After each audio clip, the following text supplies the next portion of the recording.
Ja, Freunde, wir sind wieder zurück auf dem STYLERZ UNCUT Channel. Heute mal wieder mit einer Reaction und ich denke, heute haben wir was sehr Interessantes für jeden Warzone-Spieler mit dabei, denn wir schauen uns heute ein Video an, das heißt I went from Bot to Pro Movement in Warzone. Here's how. Quasi ein Tutorial, wie er gut geworden ist vom Movement her in Warzone. Das Ganze geht 13 Minuten 25. Das ist extrem durch die Decke gegangen. Mir wurde das auch schon mehrfach vorgeschlagen, jetzt, dass ich mal darauf reagieren soll. Und ich habe dann gesagt, okay, komm, ich gucke es mir auf jeden Fall mal an. 60.000 Likes ist auch sehr, sehr krass. Also eine sehr, sehr positive Resonanz auf jeden Fall. Vor allem ist der Kanal ja auch nicht besonders groß, sodass hier 1,4 Millionen Aufrufe für den Kanal normal sind. Und das ist auf jeden Fall, denke ich mal, ein guter Grund, sich das Video mal anzuschauen. Vielleicht werde ich einfach ein bisschen Feedback dazu geben. Ich habe keine Ahnung von dem Video. Werde einfach ein bisschen was dazu kommentieren, was er zu sagen hatte. Vielleicht, keine Ahnung, lerne ich ja auch was. Vielleicht kann ich aber auch ein paar Gegenargumente gegen das bringen, was er sagt und so weiter und so fort. Ich denke, es ist interessant. Deshalb würde ich sagen, wir schauen uns das Video an. Lasst ein Like auf dem Kanal da. Was? Lasst ein Abo hier auf dem Kanal da und lasst ein Like auf dem Video da. So rum, wir gehen rein. What do players have in common? So, What do all sweaty players have in common? Advanced movement. okay. Turn on any pro Ich weiß jetzt schon, dass das ein sehr, sehr gutes Video wird anhand des Schnittstils. Das ist schon mal krass. Warzone players stream, and you will see enough slide cancels and bunny hops to make your head spin. And it's not just because they're trying to look cool. Advanced movement gives you peeker's advantage in gunfights and can make you extremely hard to track in close quarter fights. But it's not as easy as the pros make it look to combine these moves to break your opponent's ankles.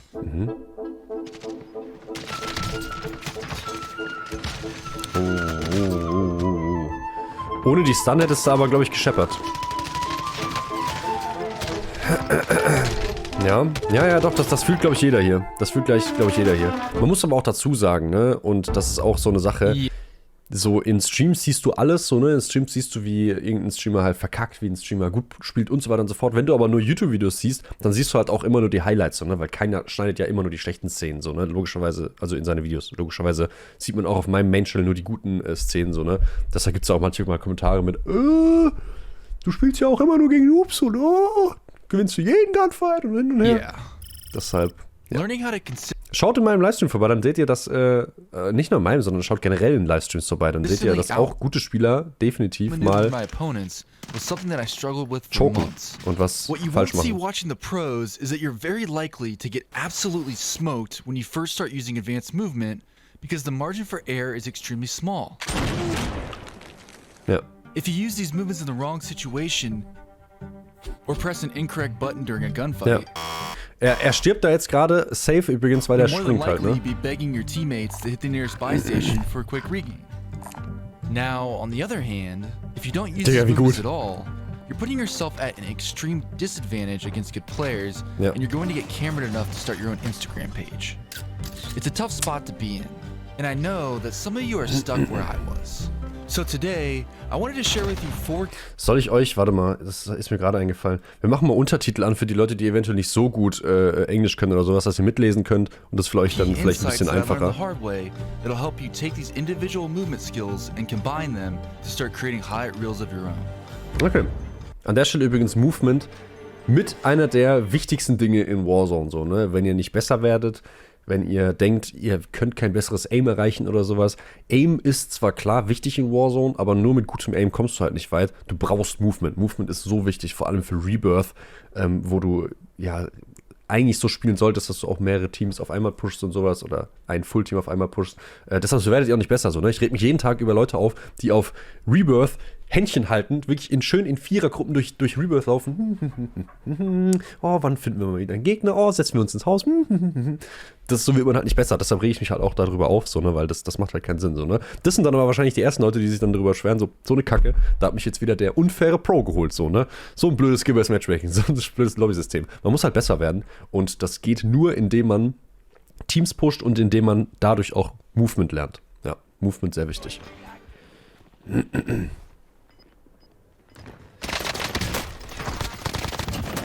Oh mein Gott. Ja, oh, so schön. So geknallt. Well, to explain how I got here, let me take you back to when I got serious about improving my movement. Oh, das Video ist so gut geschnitten, ne? Krass. Aber ich muss auch dazu sagen, maybe a little bit further. Ich hätte beispielsweise richtig gerne schon sehr früh auf dem PC gespielt, zu dieser FFR-Meta-Zeit und sowas. Und wäre da so gut wie jetzt, oh, ich hätte so Spaß gehabt. Right here. This clip's August pretty old, 2020. so let me clean it up a little bit. Okay, there. This was my movement a year and a half ago. I would say it looks pretty different. Ja, es And ist... before I get roasted in the comments, yes, I was on console at this point, and I know that 80 FOV makes you look slower, but you can still have cracked movement on a lower FOV, which I'm demonstrating here. Ja. Now, if we get back to the Hätte wäre original clip I trotzdem was Joke just gewesen. showing you, about a minute later, you can see what happens. Oh nee, das ist nicht gut. Nee. Aber ich denke, das ist halt Yeah, I think average. it's fair to say my movement needed some work. Ja. Also, does anyone else miss how far you used to be able to throw C4? Nee, ich vermisse das those nicht. were the days. Es war viel zu stark. Anyways, C4 war viel zu It stark. was around this time in the middle of 2020 that I discovered someone streaming on Twitch who would make me rethink how I wanted to play the game. Way Wer? before the explosion of Movement Kings on Rebirth Island, there was one streamer who stood out from the rest Joe. with his explosive movement on Verdansk. I'm It's talking about Joe. the original Movement King, Joe. Das ist so krass an Joe, ne? Er war so früh schon so unfassbar gut. Das ist ja mittlerweile gar nicht mehr so His krass. movement was absolutely insane the first time I saw him play. He Ja. played super aggressive. Auch für die damalige Zeit war es so consistently put heftig. his opponents in skates. Even if he had some self-proclaimed issues finding the one, Ui. no one could deny that his movement was cracked. I knew immediately that I wanted to play like that. So naturally, I practiced my slide cancels and bunny hops, and I started to run around the map and play more aggressive.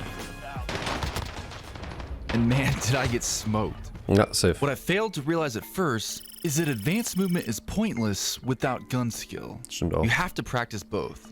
My slide cancels were Aber, wie gesagt, habe ich ja davor auch schon gesagt, nur Gun-Skill ohne Movement fine getting bringt around the dich halt map, vor allem but as heutzutage auch soon nicht as mehr I so got into wirklich a weit. gunfight, the movement completely messed up my centering and caused me to miss way too many shots. And I figured this out pretty quickly after rewatching some of my gunfights, so I started practicing my movement while shooting at targets. And this is when I started to see massive improvements.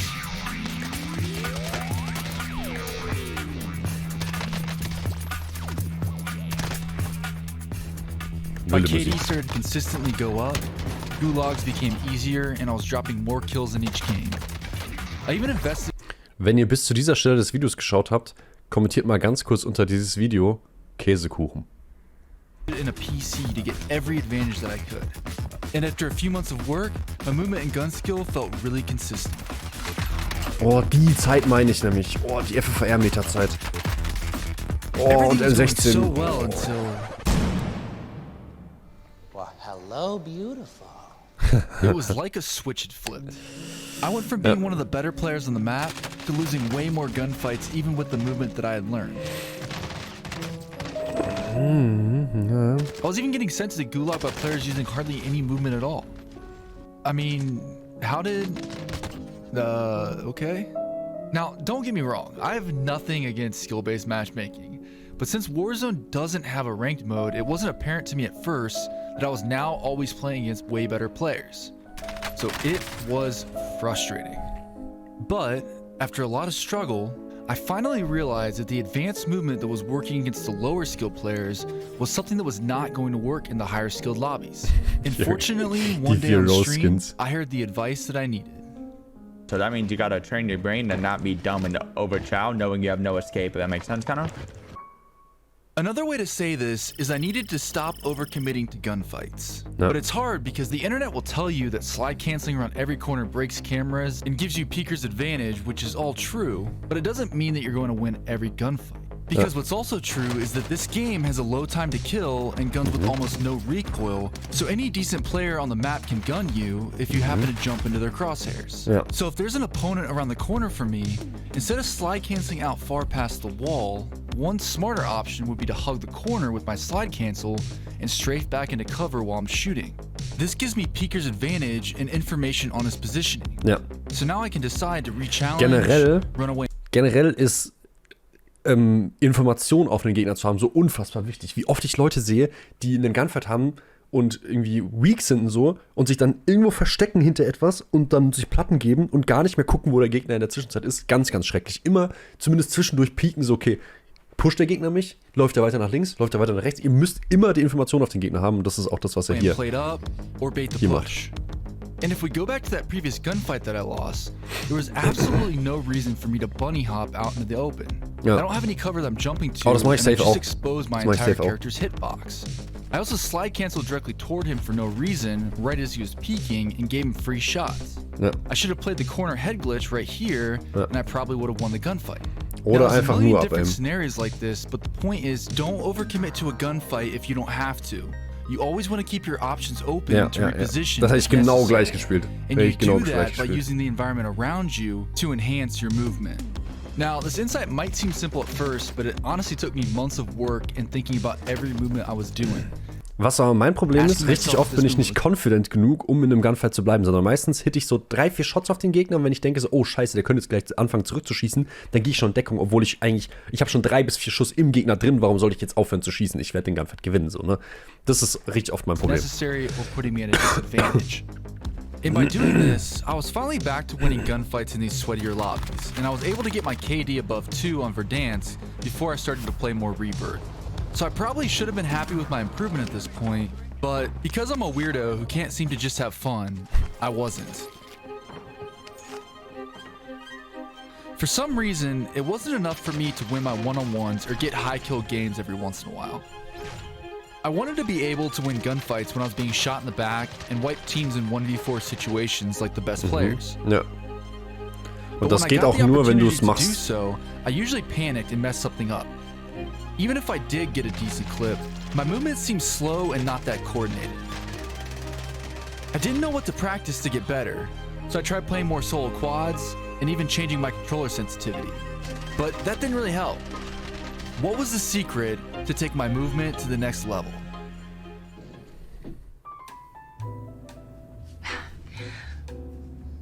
It looks like you need another shower. Right. Well, I struggled with this question for a while, and then one day I stumbled onto something. I queued into a custom game with a plan to practice peeking corners. This was something I had seen a lot of good players do during gunfights to get information on their opponents, Das ist, was ich but gerade I had gemeint never habe. really practiced it before. Das ist so wichtig. And as I was sliding back and forth practicing, I realized that it was actually kind of hard to put 2 slide cancels together. It was difficult to get my centering right, and I kept jumping on accident. But I started practicing this each day, and it eventually got easier after I realized I needed to watch my gun go up before I started my next slide, or else I would jump. And one thing led to the next, and I started to wonder, well, how short can I make these slides to go back and forth faster? And when I started to work on this, something in my mind clicked. I had seen Jowo do this slide cancel loop a million times, but I had never thought to practice it. And that's where I had messed up. Players with good movement switch directions fast enough to make their enemies miss too many shots. It's no different than an NFL player juking an opponent. You get their momentum going one way, and then you quickly go the other. But because I hadn't actually practiced this, I was changing directions too slowly and often missing the button timings, which left me in bad situations. Das war And even mies. more than that, Gegen I den had never really genockten Spieler. practiced putting together all of the different movements that I knew, which is why I felt so slow in game. And that needed to change. I needed these movement combinations to be in my muscle memory. Yep. So to do this, I started creating movement courses on the Speedball map to simulate in-game situations. The idea was similar to the Modern Warfare shooting range, but specifically for movement. So for example, I would start with a slide cancel loop here, and then bunny hop the gap to this wall. I would peek each side, slide into this half wall, and snake a few times. And then I would end with a slide cancel into a drop shot here to pretend I was taking the angle away from an opponent on the other side of the map. And here's what it looked like from my POV. So committed. Heftig. Wie kann man so... Also ich finde das beeindruckend, dass er das so richtig geübt hat, dass er sich einen eigenen Kurs ausgedacht hat. Das ist übrigens Snaken. Wenn ihr jemanden reden hört über das Thema Snaken, dann ist das damit gemeint. Quasi hinlegen, aufstehen, direkt wieder hinlegen, kurz Info kriegen und der Gegner sieht quasi einfach nur ganz kurz euer Kopf und wieder weg. And then I would repeat going back the other way.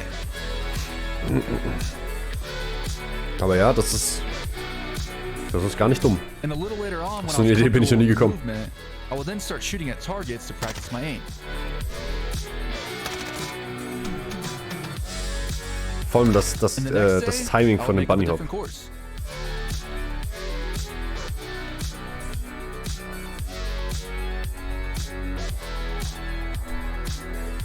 Aber auf jeden Fall gutes Movement. Safe.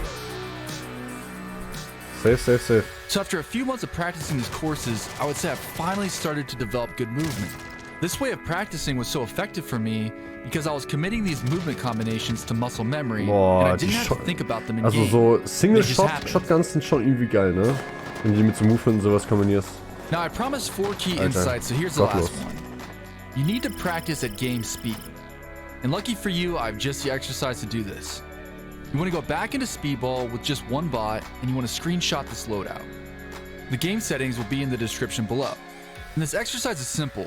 You can only shoot after you slide cancel, bunny hop, drop shot, or snake. And this drill's great because it forces you to use more movement than you might be comfortable with. But you still have to use the cover around you to stay alive. Ja. Smart. Smart.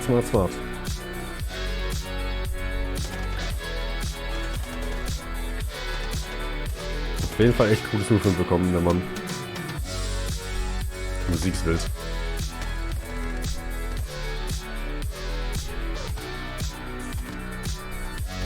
Musste gar nicht mehr so viel shoppen. Ich wollte jetzt gar nicht mehr so viel dazu sagen, weil das ist einfach gut, wie er es sagt.